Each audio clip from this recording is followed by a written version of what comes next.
एक व्यक्ति राम नाम का जप किया करता था। धीरे धीरे वह काफ़ी बुजुर्ग हो चला, इसलिए एक कमरे में ही पड़ा रहता। जब भी उसे शौच स्नान आदि के लिए जाना होता था तो वह अपने बेटों को आवाज़ लगाता था और बेटे ले जाते थे।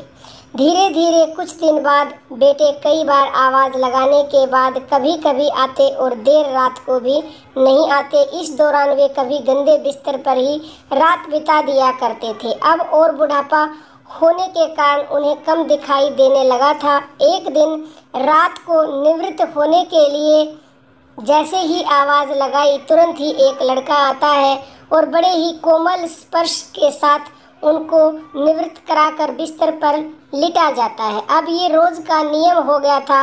एक रात उनको शक हो जाता है कि पहले तो रात में बेटे को कई बार आवाज़ लगाने पर भी नहीं आते थे, लेकिन ये तो आवाज़ लगाते ही दूसरे क्षण आ जाता है और बड़े ही कोमल स्पर्श के साथ निवृत्त करा देता है। एक रात वह व्यक्ति उसका हाथ पकड़ लेता है और पूछता है, सच बता तू कौन है? मेरे बेटे तो ऐसे नहीं है। तभी अंधेरे कमरे में एक अलौकिक उजाला हुआ और उस लड़के रूपी ईश्वर ने अपना वास्तविक रूप दिखाया। वह व्यक्ति रोते हुए कहता है, हे प्रभु, आप स्वयं मेरे निवृत्ति के कार्य कर रहे हैं। यदि मुझसे इतने प्रसन्न हैं तो मुक्ति ही दे दो ना। प्रभु कहते हैं, जो आप भुगत रहे हो वो आपके प्रारब्ध है। आप मेरे सच्चे साधक हो, हर समय मेरा नाम जप करते हो, इसलिए मैं आपके प्रारब्ध भी सच्ची साधना के कारण स्वयं कटवा रहा हूँ। व्यक्ति कहता है कि क्या मेरे प्रारब्ध आपकी कृपा से भी बड़े हैं?